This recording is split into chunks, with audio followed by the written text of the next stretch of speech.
Self-Destruct sequence activated.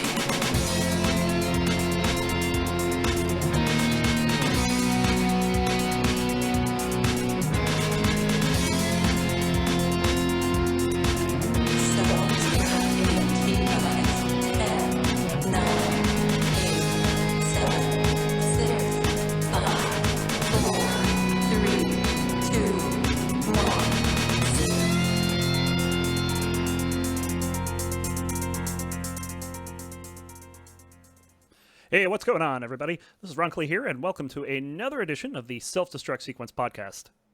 And I'm Morphi. Thank you very much for joining us. It is May 14th, and this is episode 25.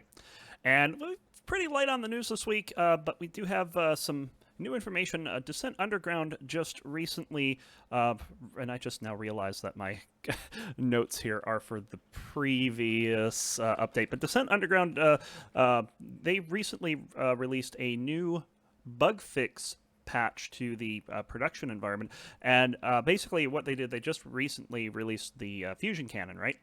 And they decided that there were too many bugs in it, so just quickly going over what they've added. They actually did add a couple features. One of them is you now have an option, instead of picking up a weapon and hearing fusion cannon, Vulcan cannon, afterburner, or whatever, you now hear power-up tones.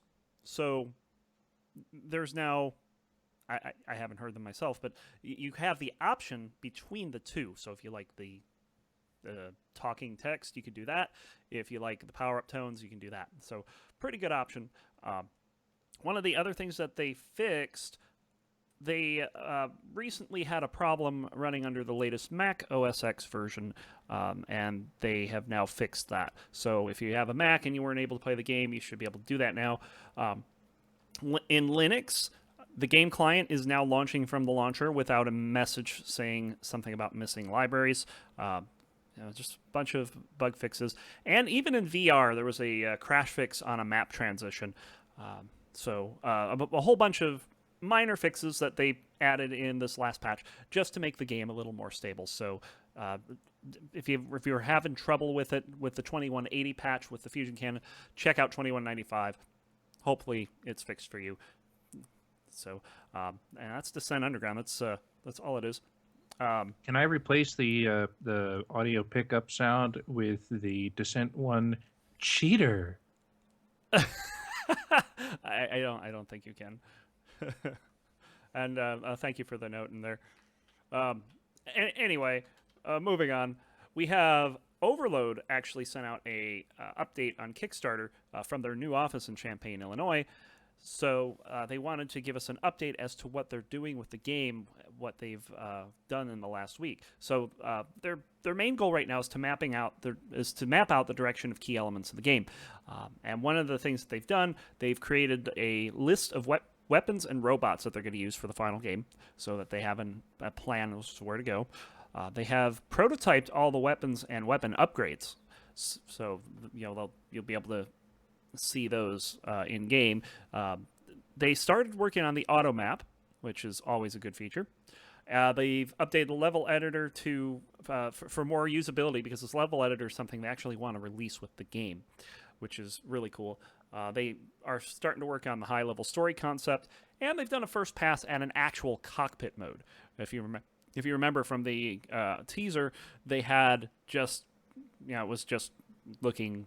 It's just a view box is all it was. So they're looking at adding an actual cockpit to the game, which is pretty cool. And like I said, light on news. Just not a whole lot going on this week. So we're going to go into the community segments with the Descent Rangers wrapping up the second half of the Enemy Within today. It's going on as we speak. I was just in Mumble. There were still 2 games going. So co-op, that happens every month. Serious putting these together. So definitely check that out. And then next week at looks like it's going to be Saturday the 21st at 3 p.m. Eastern, noon Pacific, they're going to be doing speed runs. They're going to be doing 3-time runs through a map called the Gauntlet on Insane, and the fastest run is going to receive a little extra participation points, which helps your standing in the Rangers. So definitely check that out. That's over at DescentRangers.com. And just like that, we haven't even been on for 5 minutes. We're already ready to talk about DCL. And yeah, there's stuff to talk about in DCL somewhere here. I got to try again a spreadsheet as soon as I find it. Please help me. Yeah. Please tell me I didn't close it. Please tell me I didn't. Okay, there it is. Hi, folks. I just had a nap that I woke up from, so please bear with me. In DCL news, we have a 67 plus 4, so that's 71 matches in the past week. Now, that plus 4, just to let people know what's going on with the plus 4, those extra 4 matches were part of the early 2016 season. Of course, on the at midnight Mountain Time on the 7th, they made the new season, the mid-2016 season. So all those 67 matches that were played were in that part of the season. See, and it looks like most of the action is actually coming out of Diamond, challenging Gold and Silver tier. And a bit of action on Gold and Silver on the lower end, though things are pretty sparse. I gotta say, we're gonna walk into Bronze here, and I'm almost gonna be stepping right out of it with a mention of the only Bronze versus Bronze match played this week. That's SDF Jeff versus PP Sky Kiwis, continuing their very long, fierce competitive series with a 23-21 overtime game in Velocity. SDF Jeff coming out on top. And other mentions for Bronze are that Big Rat is sitting at top Bronze. He has not played any Bronze matches this week. He's just played a bunch of Silver and Diamond. and nothing too out of the ordinary for the rest of bronze pilots fighting this week. I would say there's one thing out of the ordinary. And what is that? The Bird Dog and Bahamut playing. Yes. It appears that the brothers have played quite a few land games, and this has interesting implications for Bird Dog, a former silver pilot, voluntarily took the drop down to bronze, or I think it timed out. I think he volunteered when it was offered to him because he was active at that time. Um, but if you have a gold pilot to play on land regularly, who I mean, they used to land together before, so now that they have that opportunity again, and they are playing matches on land, who's to say that that's not going to sharpen Bird Dog's skill because he was able to compete at a higher level when he was more active. Indeed. So, I also want to put this in the back pocket: the 20-8 loss to Bahamut in Halls of Iconia. We'll get to that later. 20-8 loss in Halls of Iconia. Okay, Yes. all right, we'll put that in the back pocket. I see. I think I know what you've got in mind there. And moving on to silver, we got Melvin sitting at top silver and has had a productive week. 6 matches, 2-0 versus silver, including a 22-20 overtime game against Lady Silver Infused. On top of that, he's been embarrassing some gold too, with a threatening overtime score. Incredible match, 27-29 against Cyrus in Lurk. That It's just that close. And from my understanding, there were some external distractions that were affecting the result of that game on Melvin's end, or at least he says. I don't know. But we do know for certain that he has claimed a dark horse this past week, 2016 against me, in, of course, take 2, because he couldn't possibly do it anywhere else. Man, Morphat handing out the dark horses like candy. Oh, did I say that out loud? Yeah, you did. That would be the first dark horse that I've handed to a silver pilot. And Melvin certainly did it cleanly by 4 points. Normally he has to pull an overtime out of me, but he had very good control of that match. And I was frustrated enough that he offered to send me the demo to see if I couldn't learn something from him. And so then... well, regardless, it's his moment, and he got the dark horse. Yes. So, congratulations to Melvin. Melvin's going to be a tough nut to crack here. We got War Master playing 6 matches this week and is 1-0 against Silver, but nothing terribly notable. And then we have Lady Silver playing 14 matches this week, getting 1 domination against Vaniac in Wrath. Oh, against like I said, Vaniac. Yes, against Because Vaniac. I'm looking at her record versus Vaniac this past week, and we got like 20-10, 20-15, 23-21, 20-15, all losses. And then she pulls out a 20-10 domination win? That is correct. That's pretty wild. See? I might need to get me some of Vaniac and Wrath. We also have Watts just before the end of last season as they're picking up the X4 trophy, or defending it, I can't remember. Regardless, it was an X4 trophy match, 20-17 against Lady Silver in Mind Tricks X4. And that brings us to Mr. Silver, Vaniac, who is not at top silver yet, but I know that Melvin's afraid of him. 7 matches, 3-1 versus Silver, with notable games, 2015 against Lady Silver and EO, 23-21 overtime win against Lady Silver and Crimson, and 2015 against Lady Silver in Mind Tricks. On top of that, 2 threatening scores against bronze pilots in gold. Pilots. Sorry, I'm saying words and they kind of vomit out of my mouth. 2 threatening scores against gold pilots. There's several tears active in my mouth. Okay. We got 15-20. I'm not covering that. 15-20 against Morphin Savage and 16-20 against Cyrus in Salute. Excellent showing by Vaniac.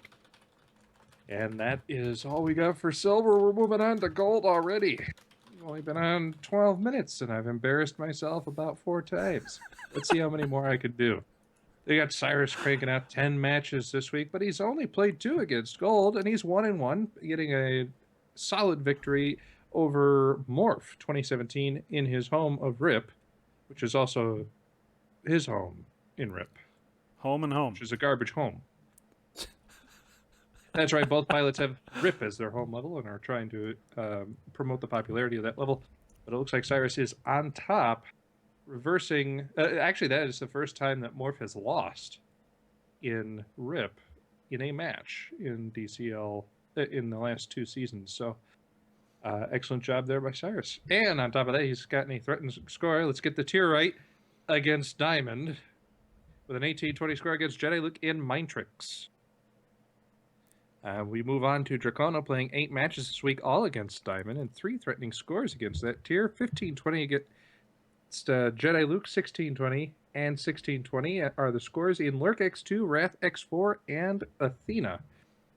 Always a fierce series when it gets close between Dracona and Jedi Luke. Don't let the series count win-loss column fool you. It's definitely nasty and unpolite when those 2 pilots get together. And we move on to Diablo. I'm sorry, I cannot get the words nasty and unpolite associated with Dracona ever. I know it is quite unusual. Doesn't happen. Jedi Luke, maybe. Dracona, yeah, not so much. Moving on to Diablo, we got 12 matches played. 3-4 versus Gold this week, including a 2018 win over Bahamut and Wrath and 2016 over Cyrus and Salute.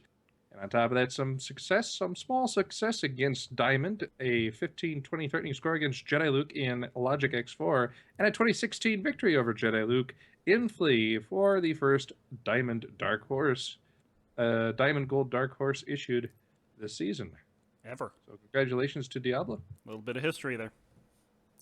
And then we tie up Gold with a mention of Bahamut, who is who's probably going to be competing with Diablo for the top of Gold if we're going to use this first week as a benchmark. He's played 9 matches this week. He's 4-2 against Gold with 4-2 against 4 notable Diablo. games.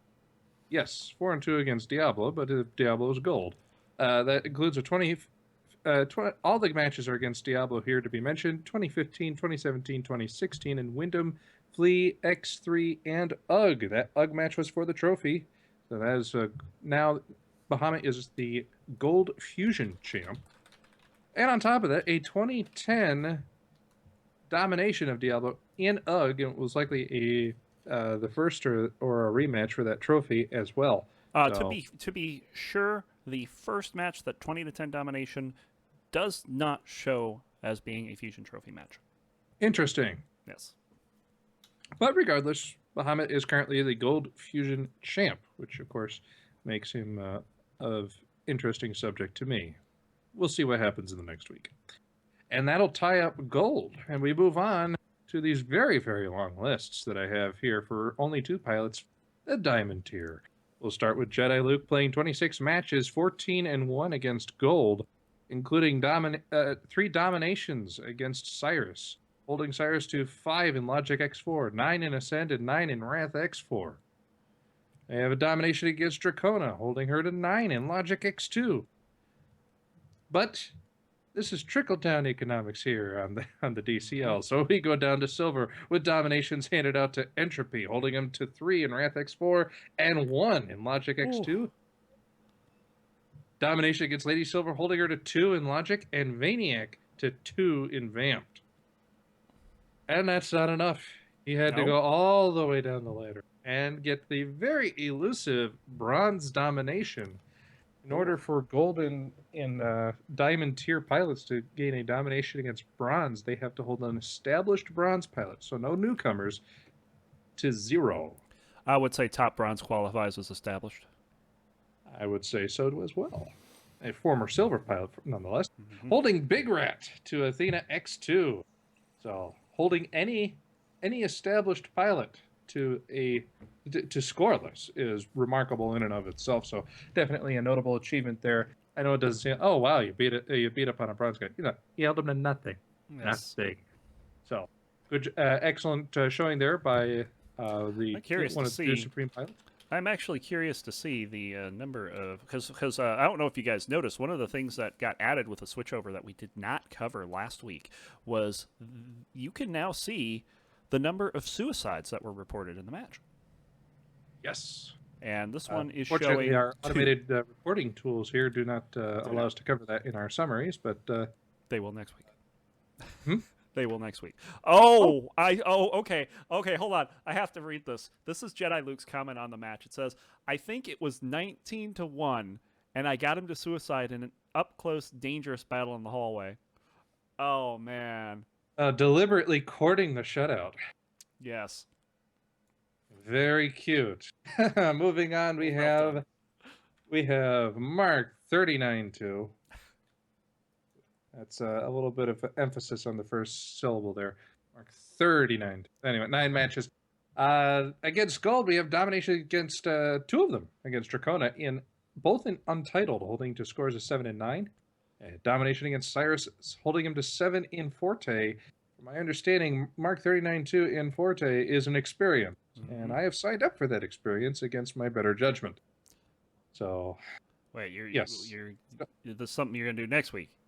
This is something I'm going to do when he and I have an acceptable connection. Last time we played, it was bursting up to 220, and we didn't want to do that. All right.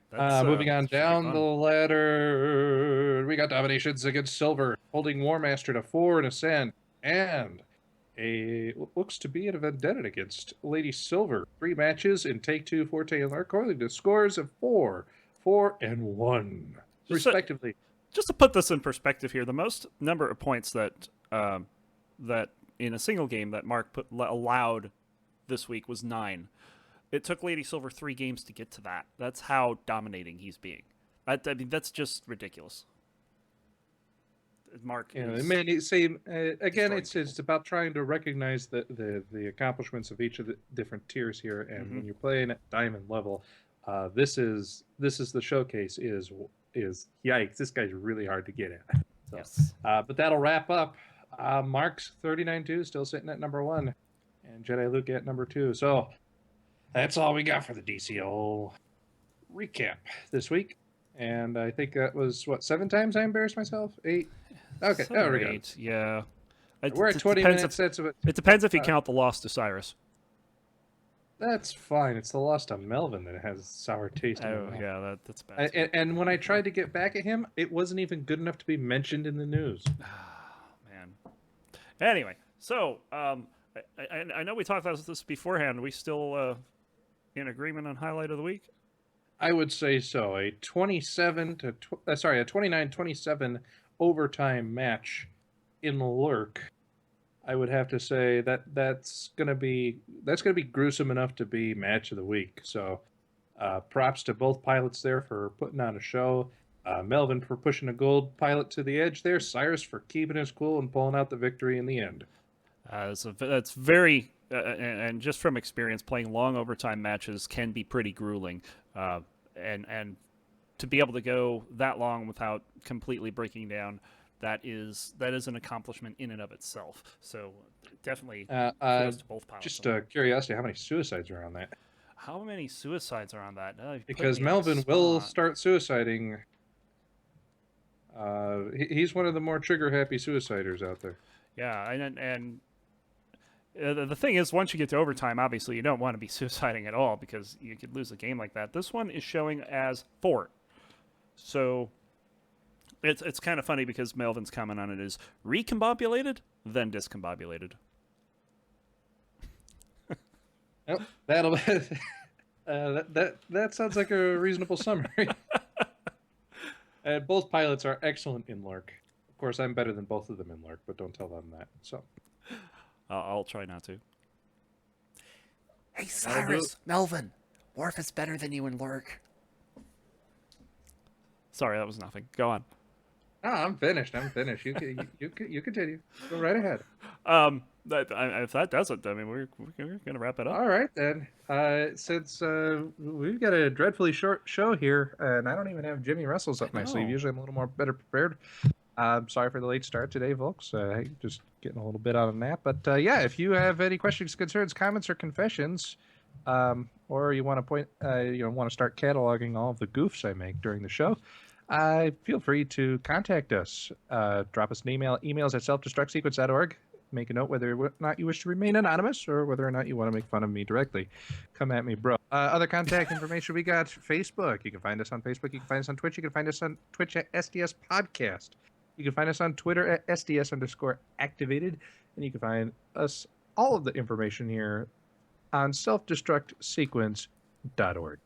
And we're going to be coming at you every Saturday, 5:30 p.m. Eastern, 2:30 p.m. Pacific. Hopefully next week if I'm not stuck in Houston.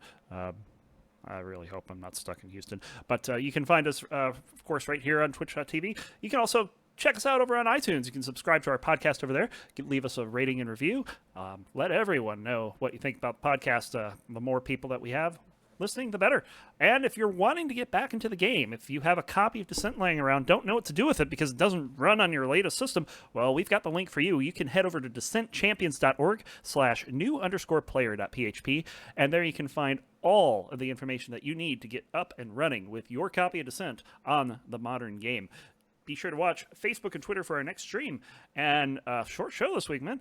But that's all right. All I would do is urge the lower tier pilots to play more matches. One bronze versus bronze makes for a sad more fun. It does. But hopefully next week we'll be getting better. Hopefully my shoulder will be getting better. That's what I'm waiting on to start getting active again. So anyway, until next week, guys, I am Runkly. And I'm Morphud. And we'll see you then.